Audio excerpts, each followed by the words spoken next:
At least 2 Filipinos were among those killed in the massive explosion in Beirut. The Philippine Foreign Affairs Department says both victims were in the homes of their employers when the blast happened. 6 other Filipinos were hurt.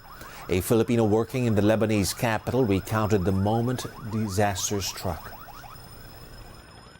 Hindi naman po ako nasugatan, pero po nung kasalukuyang nasa daan po ako, marami pong mga kababayan natin ang mga nasugatan po dahil marami pong mga building na nag-collapse at mga nabasag yung mga salamin dito ng mga building. Yung iba po mga nasa loob ng bahay, mayroon pong mga nasa daan, naglalakad.